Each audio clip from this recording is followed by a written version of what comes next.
হুজুর সাল্লাল্লাহু আলাইহি সাল্লাম গারে হেরার মধ্যে জিবরাইল যখন আসলো, আচ্ছা কি বলছে, ইকরা পড়েন, আপনি পড়েন। উনি কি বলছেন, আমি পড়তে পারি না। নবী পড়তে পারে না এমন হতে পারে?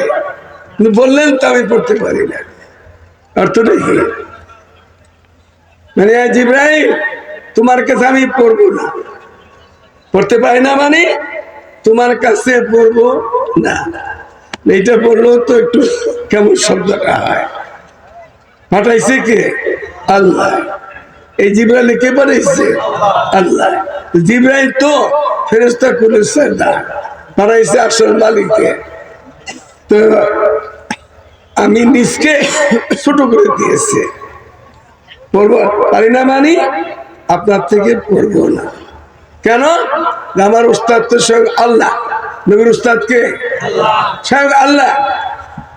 হাদিসে কুদসি আল্লামানি রাব্বি ফাহসানা তালিমি, মানে ইলমের উস্তাদ আল্লাহ, মানে আদবের উস্তাদও আল্লাহ।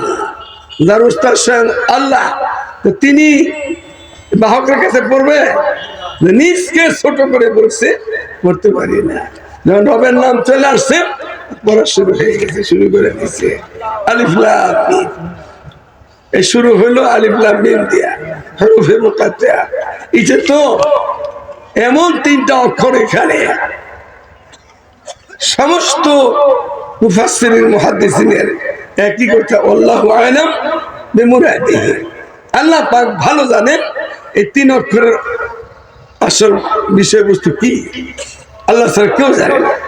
এরপরও মুহাদ্দিসিনে কেরাম এই হেনার শব্দ থেকে আমি দুই তিনটা কথা বলতেছি। আমি এমন একটা সময় নিয়ে আসছি, আসার কথা ছিল আমার ভাই ছাত্র বন্ধু, সে নোয়াখালী হয়েছে আমার 70 বছর, 67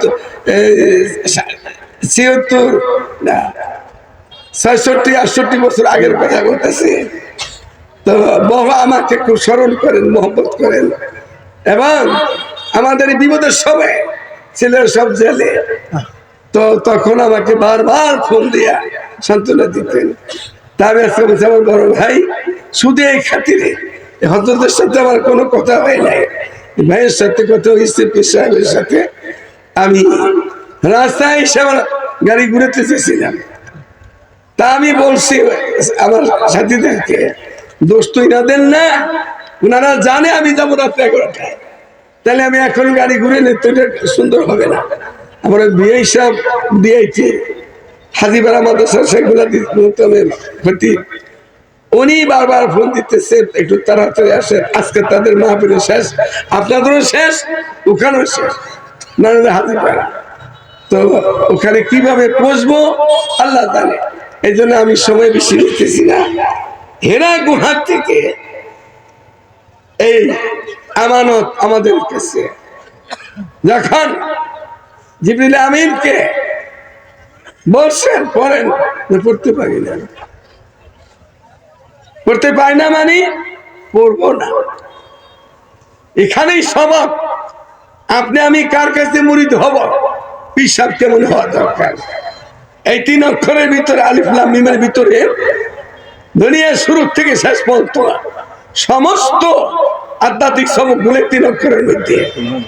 কারে আমি পীর বানাবো, কাকে ওস্তাদ বানাবো? যাকে তাকে ওস্তাদ বানানো যাবে না, যাকে তাকে পীর বানানো যাবে না, যার তার পরামর্শ নেওয়া যাবে না। সে আসল মানুষ হতে হবে। জিবরিল আমিন ফেরেশতাকুলের সর্দার আল্লাহ রাসূল সাল্লাল্লাহু আলাইহি ওয়াসাল্লাম দেখলেন কি, যে আমি তাকে ভাষা যদি অন্যরকম বলি সে কষ্ট পাবে, তাকে তো পাঠাইছে আমার মালিক, যে আমার উস্তাদ, সে পাঠাইছে আমার কাছে। আমাকে তো মালিকে কিছু পরীক্ষা করবে যে আমি তার সাথে কি ব্যবহার করি। আলিফ লাম মিম, এই আলিফের অর্থ করছে কি মুহাদ্দিসিনে কেরাম? আল্লাহ। আলিফের অর্থ আল্লাহ করছে, লামের অর্থ জিবরাইল, মিমের অর্থ মুহাম্মদুর রাসূলুল্লাহ সাল্লাল্লাহু আলাইহি ওয়াসাল্লাম। এরপরও বলছেন যে আল্লাহু আ'লাম বিমুরাদিহি, আল্লাহ পাক এর অর্থগুলো ভালো জানেন। আমরা খুব সংক্ষিপ্ত বলছি, আল্লাহ পাক ওরা তো আসল অর্থ ভালো জানে। তো পাঠাইছে কে? আলিফে। কে পাঠাইছে? কার কাছে? কারে পাঠাইছে? লামের। কার কাছে? মিমের কাছে। পাঠাইছে কে? আলিফ। কারে দিয়ে পাঠাইলো? লামের দিয়ে। কার কাছে? মিমের কাছে। আলিফ আল্লাহ, লাম জিবরাইল, মিম মুহাম্মদুর রাসূলুল্লাহ সাল্লাল্লাহু আলাইহি ওয়াসাল্লাম। মিম দেখছে জিবরাইল আমার বাহক, কিন্তু পাঠাইছে মালিকে। পাঠাইছে মালিকে। এই যে আদব বা আদব বানসি, বেয়াদব বেরসি। আদব বহুত বড় জিনিস। আমাদের মধ্যে কিছু লোক আছে দিনী লাইনে তারা খুব মেহনত করে, দাওয়াত ও তাবলীগের ময়দানে তারা বলে কি আমাদের লগে আলেম আছে, আমাদের লগে আলেম আছে, যে তারা মুরব্বী হইল, আলেম মুরব্বা হয়ে গেল। আর আমরা কি বলি? আমরা আলেমদের সাথে আছি, আমরা আলেমদের সাথে আছি। আলেমদেরকে আমরা উপরে রাখলাম, আমরা আলেমদের কথা মতো চলবো, হাদিস মতো বলবে, ওই মতে আমরা চলবো। আর যারা বলে আলেম আমার তাবে, না বেয়াদব, বেয়াদব। দুনিয়া তো শান্তি করছে এরা, সারাটা দুনিয়াতে মারি মুখী আর গালি মুখী, এগুলা সাধ্যতার বেয়াদব। আদব সানা এলেম আসলে এলেম উস্তাদের কষ্ট দিবে। যেই ছাত্রের কাছে আদব নাই সে আদব উস্তাদের কষ্ট দিবে। যেই মুরিদের কাছে আদব নাই সেই মুরিদের পীরের কষ্ট দিবে। যেই সন্তানের কাছে আদব নাই সেই সন্তান বাপ মাকে কষ্ট দিবে। যেই ছাত্রের কাছে আদব নাই সেই ছাত্র উস্তাদের কষ্ট দিবে। যে লোকটা নাকি বাপের কথা মানে না, নানার কথা মানে না, দাদার কথা মানে না, এই লোকটা কি ভালো হইতে পারে?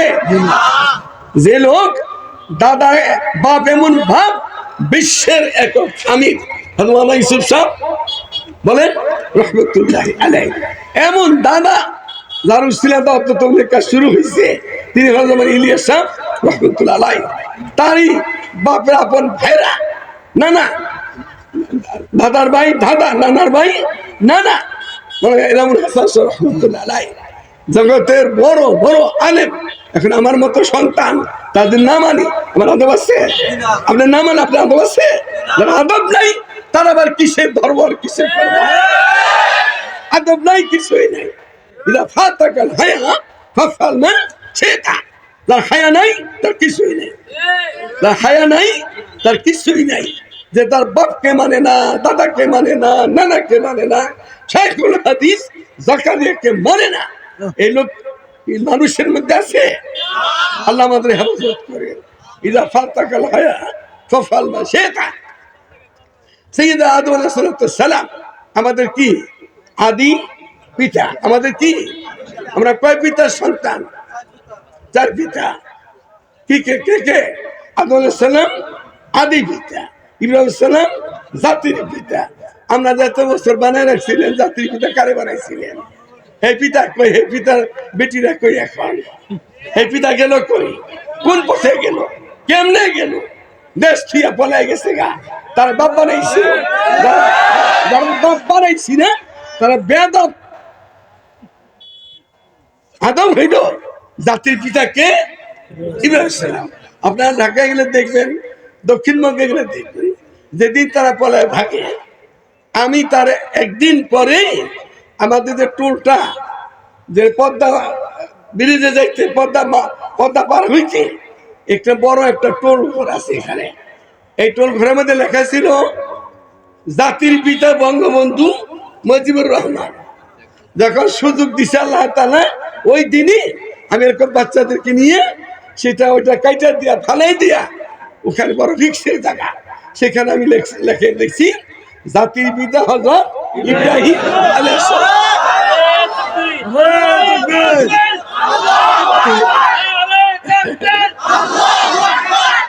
কেউ কেউ বলছে হুজুর এটা যদি পরবর্তী সরকার এটা যদি কেটে ফেলায়, আমি সরকার যদি ফেরাউন হয় তো হাত দিব, সরকার যদি নমরুদ হয় তো হাত দিব, সরকার যদি আবু জাহেল আবু লাহাব হয় তো হাত দিব। এখানে কেউ হাত দিব না, এখানে কেউ এখানে হাত দেবেন। আল্লাহর বান্দারা বলো রাসূলুল্লাহ সাল্লাল্লাহু আলাইহি ওয়াসাল্লাম ইযা ফাতাকাল হায়াটা বহুত বড় দৌলত। আমাদের আদি পিতা হযরত আদম আলাইহিস সালামকে তিন জিনিস দিয়ে দিয়েছিলেন প্রথম দুনিয়াতে যখন পাঠায় দেয়। তিন জিনিস: হায়া, ঈমান, নামাজ। হায়া, ঈমান, নামাজ। উনি হায়া রাখছেন, আর দুইটা চলে যাও, মানে একটাই খুব সবকিছু হয়ে যাবে। একটু পরে ঈমান আসছে, এসে বলে আদম, আল্লাহর পয়গম্বর, আল্লাহর খলিফা, আমাকে আল্লাহ তাআলা বলছেন যেখানে হায়া থাকে ওখানে তুমিও থাকবে। তা হায়াত এমনি চলে আসলো। একটু পরে হায়াত তো রাখছি, ঈমান আসলো। একটু পর নামাজ আসছে। আল্লাহর খলিফা আদম, আমাকে আল্লাহ তাআলা বলছেন যেখানে হায়াত থাকে, ঈমান থাকে, নামাজ তুমি সেখানে থাকবা। তিনটা লাগছে। হায়া বহুত বড় দৌলত। তো এমন একটা আজিমুসান নাজমা আমার ভাই আমাকে 1 বছর আগে দাওয়াত দিয়েছেন। তো আমি আজকেও মানতে চাইছিলাম বিয়ের খাতিরে, মানে বিয়ে ধরছে ওখানে। আপনারা চিনবেন সদস্য হুজুর ফরিদপুর মালা শামসুল হক ফরিদপুর রহমতুল্লাহ আলাইহি গাহরডাঙ্গা মাদ্রাসার 3 দিন ধরে মাহফিল চলতেছে। আজকে শেষ দিন, আজকে সারা রাত। এখন খতিব সাহেব ছিল যে আমাদের বাইতুল মুকাররম, এই হুজুরের ছেলে রুহুল আমিন সাহেব, ওনার পক্ষ থেকে ওনার ছেলে ওসামা এই 3-4 দিন ধরেই খালি পিটাপিটি করতেছে। এই রাত্রে ফজর পরে শেষ হয়ে যাবে, রাতে যেখানেই থাকেন গাহরডাঙ্গা আসতে হবে। আমি এখানে কেমনে জানতে যাবো, আর কেমনে সে গাহরডাঙ্গা ফরিদপুর যাবো জানি না। আপনার দোয়া করলে হয়তো রাস্তাকে সহজ হয়ে যেতে পারে, আল্লাহ সহজ করে দিলে। তাই এই মজমা দেখা আমার তো যাইতো মনে হতো না। এখান থেকে আমার ভাই দাওয়াত দিয়েছিলেন সৌতুল হেরা জামিয়া হুসাইনিয়া, জামিয়া হুসাইনিয়া। আল্লাহ তাআলা যারা কবুল করে, এদারা যারা আপনার এলাকার, এদারা আপনাদের পাথেয়, এদারা আপনাদের জান্নাতে নেওয়ার রাস্তা এটা। আল্লাহ তাআলা যেন এদারা সাথে সবসু লেগে থেকে তৌফিক দান করে। আমার হাতে সময় থাকলে যেভাবে বসা আছেন, 1 বস্তা 2 বস্তা চাউল আমি আপনাদের কাছে চাইতাম, কিন্তু সেই সময়টা আমার হাতে নাই। এই জন্য বিদায় নিয়ে চলে যেতেছি। আল্লাহ তাআলা যেন এদারার জন্য গায়বী খাজানা খুলে দেয়। দেশবাসী, এলাকাবাসী সবাই যেন মায়া মহব্বত দিয়া এদারাকে আগামী দিনে বেশি বেশি ভালো করতে পারি, সুন্দর করতে পারি।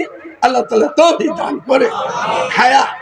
হায়া আমাদের নসিব যাতে হয়, হায়া আসলে আমাদের গুনাহ হবে না, আর গুনাহ হয়ে গেল তওবা নসিব হবে।